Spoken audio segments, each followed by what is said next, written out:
The exponential growth that a humble Telugu film is receiving is quite outstanding. A sequel to a franchise that's only connection is its leading man. I went into Karthikeya 2 on 15th August in a relatively packed theatre, curious about how it creates a mystery adventure saga while still integrating concepts of ancient Indian history. If you have been a part of the channel, then you know I've actually been pitching for these kind of concepts to become a reality on the big screen, and to see projects like Karthikeya 2, Ram Setu, and even Brahmastra become a reality, you know creators have understood that tapping into so many diverse stories where we look at our own rich history and culture, you're bound to get stories that will translate beautifully on the big screen. The film focuses on Karthikeya, played by Nikhil Siddharth, who is a doctor and a pragmatist at heart. He believes in concepts of science and is averse to the practices that don't have a basis of logic. When he accompanies his mother, who has to pray to Lord Krishna in the sacred city of Dwarka, mysterious events occur that hint at the fact that the universe has chosen Karthikeya to find and protect the anklet of Lord Krishna.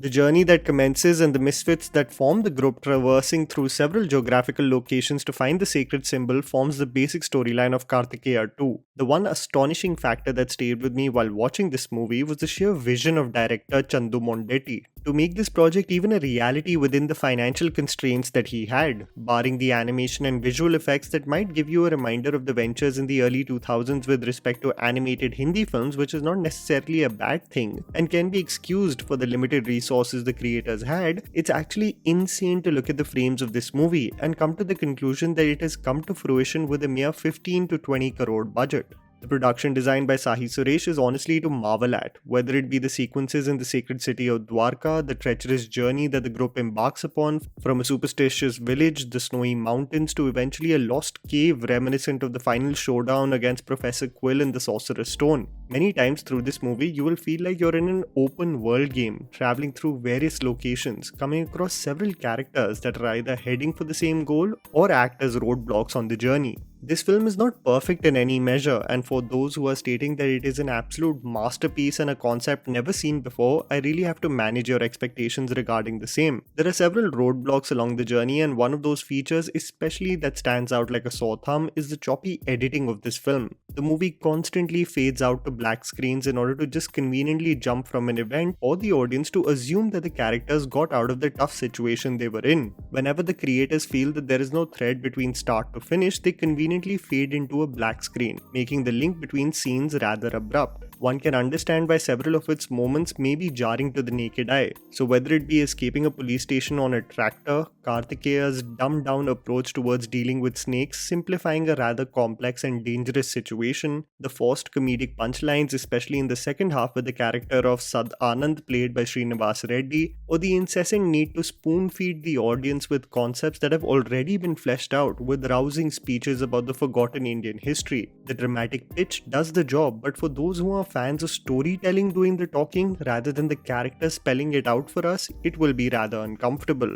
What I do love about this film with its picturesque locations and the sheer vision to make it a reality is that it doesn't force its messaging down the audience's throat. Through the character of Karthikeya, one undergoes a change from being a skeptic to being empathetic and understanding that there are more truths beyond human comprehension. You tag along this journey and understand his reactions towards several revelations, the arc of being closed off regarding the realm of the unknown or ignored, and to live and let live is effectively communicated, and I have to say, Nikhil Siddharth is really convincing with the same. Anupama Parmeshwaram is a good addition to the film, even though the convenience with which she enters and exits scenes is almost like a one-act play. Srinivas Reddy and Harsha Chembudu really bounce off of each other and share natural banter with one another, and Anupam Kher's cameo is essentially an elevation sequence to rouse the audience for hooting and cheering, and he does effectively so. A special mention also to Venkatesh Mumudi, who has the most exciting sequences from the film, playing the role of Abhira. My favorite quality of this movie, however, has to be the exhilarating background score created by Kala Bhairav.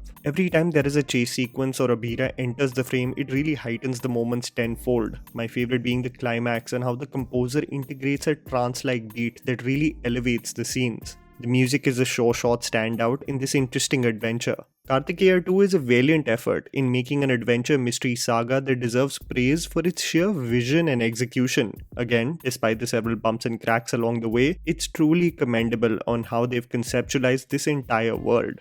But getting to probably the most fun I've had in a long time in theatres was when on a Sunday I went to a packed theatre to watch the Malayalam film Thallumaala, translating to a ballad of brawls. And my god, were Malayalam film fans not lying about the fact that this was going to be absolutely crazy. You know, somebody rightly pointed out that usually the hooting and cheering in theatres is for slow motion entry scenes or heroes for their punchlines to be delivered. But this is a film that generates the most cheers for its inventive editing and transitions that will make anyone's jaw drop. Totally reminiscent of the intelligent filmmaking of Edgar Wright. If you've seen films like Shaun of the Dead or Scott Pilgrim vs. the World, Thallumaala will not let you sit in ease. It is such a burst of colors and movement that you can't help but be engaged with the film's storytelling. To make matters even more complex for you, but hey, I'm not complaining, in typical Khalid Rahman fashion, the film's storytelling is done in a non-linear fashion, making you constantly contemplate about the timeline and where the film is headed. The cinematography by Jimshi Khalid is exceptional, and you know what's crazy about this film? It's essentially just about brawls. It's about a gang of boys, a wedding, and a gang comprising of police officers and the several circumstances that lead to conflicts either between them or among several other groups, and that's it. The film is in no way trying to be deeper than that, and that's what makes it so special. Usually when I see films integrate elements of social media in films, it really comes across as boomer energy, having little understanding of the demographic that actually uses the medium, but my god, is it a breath of fresh air to actually see a movie that is genuinely cool and understands the 16 to 25 demographic. The comedy is so on point, so quick, so witty that I had a perpetual smile on my face. Wacky, zany, and so bloody cool are all the adjectives that I use for this film, because it isn't pretending to be anything else but a sequence of brawls that invest you for the sheer skill with which they are captured. I kept on hearing, dude Jammy, wait for the theatre block, you aren't ready for it, and my god, were you guys right. The theatre sequence and the absolute carnage that follows is a sight to witness, not on an OTT platform in any way. It would be an absolute crime to do the same. This movie is meant for theatres. The 360-degree running shot, the one long shot of pure chaos, oh god, I got goosebumps in seeing the way they choreographed the sequence. I have to confess, however, that my personal favourite that had me dying laughing was the action scene in the car as they head towards the wedding function. The audience in the theatre was in absolute splits, and justifiably so. I particularly did not connect with the music of this film, not because of my limited understanding of the lyrics, but I felt that the songs halted the storytelling of the film. But you have educated me on the same, on how the songs are mostly rooted in the Malabar area of Kerala and how they follow a unique folk tune of the region, which is a story in itself. But I was so invested in the sequences that I just wanted the film to move forward, but I understand where you guys are coming from as well. I just felt that Sushin Shyam hit it out of the park with Bhishma Parvam, and this was the perfect opportunity to be another knockout for Malayalam cinema in terms of music. Tovino Thomas, as you all know, is one of my favourite actors from Malayalam cinema, and I was kind of bummed out how his ventures weren't really working out this year, but my god, is this such a cool venture for him to be a part of. He brings this effortless charm to the role of Wasim, assisted brilliantly by his friends Lukwan Avaram as Jamshi and Swati Das Prabhu, especially as Satar. It is, however, the sheer presence of Shine Tom Chocko that really surprises me. He has this invasive, intimidating quality to him on screen that you don't really know what's going to happen. His cunning smile, the intentional abuse of space and power, it all makes for you to think that any time a fight would erupt. This brewing anger and animosity is especially clear in the wedding sequences, accounting for the most intense moments where nothing is said or done, but you can just sense the brewing hatred among characters. Thallumaala really accounted for an intense and such a vibrant theatre experience, accounting for a really cool weekend at the movies and a celebration of the wide range that Indian cinema has to offer for all of us. And that was the video, guys. Write down in the comments below what was your favorite theatre going experience this weekend. Please don't forget to follow me on Instagram, the handle's right in front of you. Follow me at JammyPants4. Also, please support us by smashing the like button and subscribing to our channel for weekly content ahead. Thank you for watching.